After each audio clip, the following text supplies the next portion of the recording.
नमस्कार, अंजली किचन मध्ये तुमचे खूप खूप स्वागत आहे। आज आपण बनवतोय घट्टसर गावरान पद्धतीने गावरान उडीद डाळीचं काळ्या उडीद डाळीचं आपण इथं घुटं बनवणार आहे। त्यानंतर त्यासोबत आपण छान असा इंद्रायणीचा वाफळता भात बनवणार आहे। तर इथं बघा एक वाटी डाळ आपण स्वच्छ निवडून पाकडून घेतलेली आहे। तर डाळ आपण कुकरच्या डब्यात घालून घेऊया। त्यासोबत पावशेर तांदूळ घेतलाय आपण, त्याचा इथं गरम गरम असा इंद्रायणीचा भात लावणार आहे। तर इथं डाळ तांदूळ आपण 2 ते 3 पाण्याने स्वच्छ धुवून घेतलेले। त्यानंतर बघा इथं आता भातामध्ये आपण सर्वात आधी थोडंसं चवीनुसार मीठ घालून घेऊया। आता भातामध्ये साधारण 1.5 ग्लास पाणी आणि डाळीमध्ये सुद्धा आपण 1.5 ग्लास पाणी घालून घेतलेले। दोन्ही आता व्यवस्थित आपल्याला हे कुकर मध्ये ठेवून ह्याच्या 3 शिट्ट्या करून घ्यायच्या। कुकर मध्ये मी पाणी घालून घेतलेले। तळाशी डाळ ठेवून वरती आपण भात ठेवणार आहे। भातातलं मीठ आपण व्यवस्थित चमच्याने हलवून घेतले म्हणजे मीठ तळाशी राहत नाही। आणि आता इथं कुकरला झाकण लावून आपल्याला मध्यम आचेवर सावकाश अशा 3 शिट्ट्या करून घ्यायच्या म्हणजे आपली डाळ पण छान शिजली जाईल। इथं कुकर बघा झालेला आहे, थंड होऊन आपला भात पण छान झालेला आहे आणि 3 शिट्ट्यामध्ये आपला डाळ भात मस्त असे शिजलेले। तर इथं बघू शकता डाळीचा पण छान असा गाळ झालेला आहे। तर अशा पद्धतीने आपण ही डाळ पण शिजून घेतलेली। आता इथं एका पळीच्या साहाय्याने आपण ही डाळ आहे ती चांगली घोटून घेऊया म्हणजे आपले जे घुटं बनवणार आहे ते छान घट्ट असं होईल।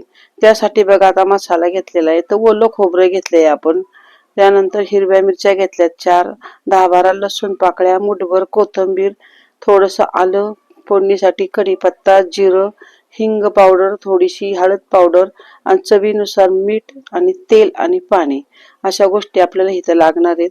अगदी साधं सुध्या पद्धतीने हे घुट्याची रेसिपी आहे। तर इथं बघा सगळ्यात आधी वाटण तयार करून घेऊया। तर कोथिंबीर घालून घेतली, त्यानंतर आपण 4 तिखट मिरच्या, थोडंसं आलं, 10-12 लसूण पाकळ्या। लसूण आपण इथं घुट्यासाठी जास्त वापरतोय त्यामुळे घुट्याला छान चव येते।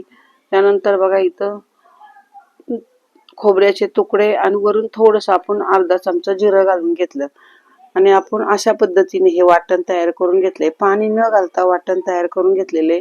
कढईमध्ये लगेचच आपण इथं 1 ते 1.5 पळी मी इथं तेल टाकलेले, त्यात अर्धा चमचा जिरं, थोडासा हिंग घालून घेतलाय। जिरं तडतडले की आपल्याला कढीपत्ता टाकून घ्यायचा आहे। तर मस्त ताजा ताजा कढीपत्ता मी तोडलाय झाडाचा तो टाकून घेते।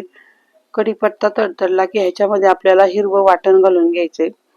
तर तिखट तुमच्या आवडीनुसार तुम्ही करू शकता, पण जरा घुटं थोडं झणझणीतच छान वाटतं तर त्यामुळे मी 1-1.5 चमचा इथं वाटण टाकलेलं आहे।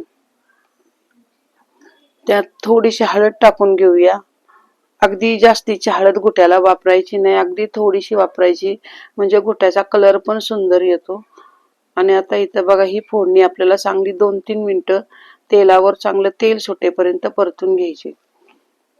आता आपली फोडणी छान परतलेली आहे। डाळ पण आपण घोटून ठेवलेली आहे व्यवस्थितपणे। आता आपण डाळ इथं फोडणीला घालून घेऊया। कुकरच्या डब्यामध्ये थोडंसं पाणी टाकून ह्याच्यामध्ये आपल्याला जसं पाहिजे, किती माणसासाठी पाहिजे, किती घट्ट पाहिजे असा विचार करून आपण हे घुटं तयार करूया। तर इथं बघा मी घुटं हे घट्टसरच बनवणार आहे कारण खायलाही छान लागतं। जास्त पाण्यासारखं केलं तर त्याची चव जरा थोडी वेगळी लागते, जरा घट्टसर केलं तर ते भाताबरोबर किंवा बाजरीच्या भाकरीबरोबर म्हणा, चपातीबरोबर छान लागतं। तर अशा पद्धतीने बघा हे घुटं मी इथं फोडणीला दिलेलं आहे। आता ह्या घुट्याला आपल्याला चांगली गदगद अशी उकळी आणायची। तर इथं झाकण टाकून ठेवलेले, झाकण घालून बघा ह्याला छान अशी गदगद उकळी आणून घेतली म्हणजे घुटं व्यवस्थित असं मिळून येतं, त्याचा चिकटपणा छान वाढतो आणि चवीला पण छान लागतं। तर बऱ्यापैकी बघा अर्धवट हे आटून गेलेले म्हणजे घुटं आपलं व्यवस्थित असं झालेलं आहे।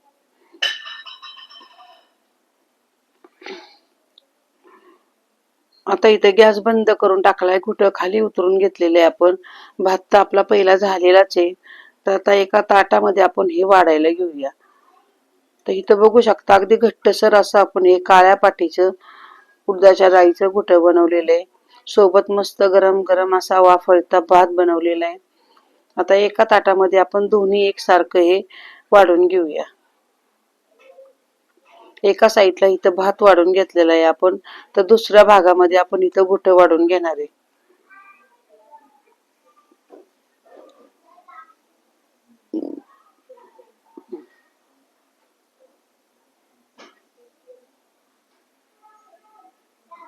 तर अशा पद्धतीने बघा घट्टसर घुटं आणि इंद्रायणीचा भात चवीला खूप भारी लागतं.